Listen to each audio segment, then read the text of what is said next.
Hey everyone, this is Mukesh. आज के video में हम लोग बात करेंगे जीरो कंडीशनल सेंटेंस क्या होता है। वैसे तो कंडीशनल सेंटेंस के कई सारे टाइप्स होते हैं, लेकिन इस वीडियो में हम लोग खास करके बात करेंगे जीरो कंडीशनल सेंटेंस क्या होता है।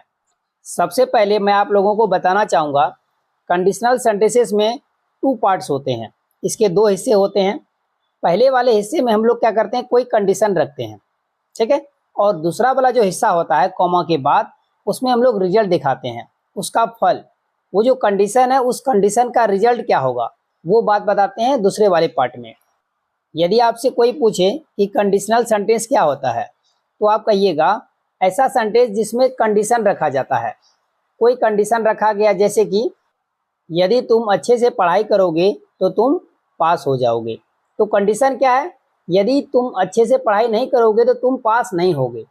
यदि अच्छे से पढ़ाई करोगे, तो ये कंडीशनल सेंटेंस का पहला टुकड़ा हुआ, जहाँ पर हम लोग कोई कंडीशन रखते हैं। और दूसरे वाले हिस्से में क्या करते हैं, तुम परीक्षा पास कर जाओगे, तुम परीक्षा पास हो जाओगे। तो यहाँ पर इसका रिजल्ट दिखा रहे हैं, इस कंडीशन का ये रिजल्ट है। तो यहाँ पर आपको जो है दो टुकड़े होंगे सेंटेंस के। पहला वाला टुकड़ा जो इफ से स्टार्ट होगा, इसका स्ट्रक्चर क्या हुआ, सबसे पहले लगाएंगे इफ। इफ को लगाने के बाद हम लोग लगाएंगे सिंपल प्रेजेंट टेंस, फिर लगाएंगे कॉमा, कॉमा को लिखने के बाद फिर लगाएंगे सिंपल प्रेजेंट टेंस का सेंटेंस। यदि इसको आसान भाषा में समझे तो सबसे पहले इफ आएगा, उसके बाद हम लोग दो बार सिंपल प्रेजेंट टेंस यानी प्रेजेंट इंडेफिनिट टेंस के सेंटेंसेस को लिखेंगे। यहाँ पर हम लोग जीरो कंडीशनल सेंटेंस में हम लोग बात करते हैं यूनिवर्सल फैक्ट की, यूनिवर्सल ट्रूथ।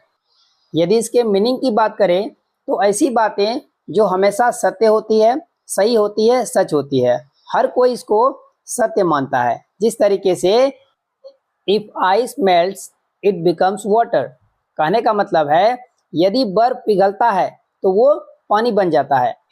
अब इसी बात को संसार के किसी भी कोने में कहा जाए तो हर कोई इसको सही समझेगा, कोई भी इस बात को झुठला नहीं सकता, क्योंकि आइस जब पिघलता है तो वो वाटर ही बन जाता है। तो आइए हम लोग कुछ सेंटेंसेस लेते हैं so that you can understand better. Next sentence है, यदि हम वाटर को 100 डिग्री टेम्परेचर पर गर्म करते हैं तो वो उबलने लगता है। तो ये तो फैक्ट की बात है। तो इस सेंटेंस के लिए आप कहिएगा if we heat water to 100 degree Celsius it boils. अब यहाँ पर देखिए 100 डिग्री सेल्सियस के बाद कॉमा है, और कॉमा के बाद दूसरा पार्ट है। पहले क्या बोले, यदि आप 100 डिग्री सेल्सियस पर पानी को गर्म करते हैं तो उबलने लगता है। तो इसका मीनिंग हुआ। नेक्स्ट सेंटेंस है, if it rains the ground gets wet. यदि बारिश होती है तो जमीन भीग जाता है। तो ये तो फैक्ट की बातें हैं, बारिश होती है तो जमीन भीग ही जाता है।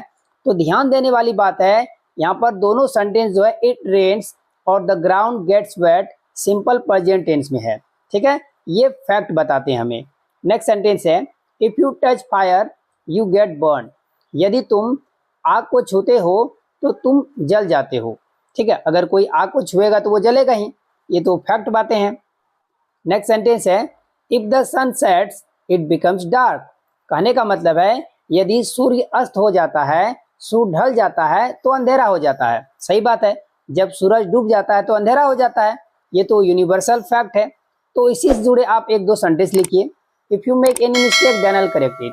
If you really like this video please like, comment and subscribe, and do not forget to share this video.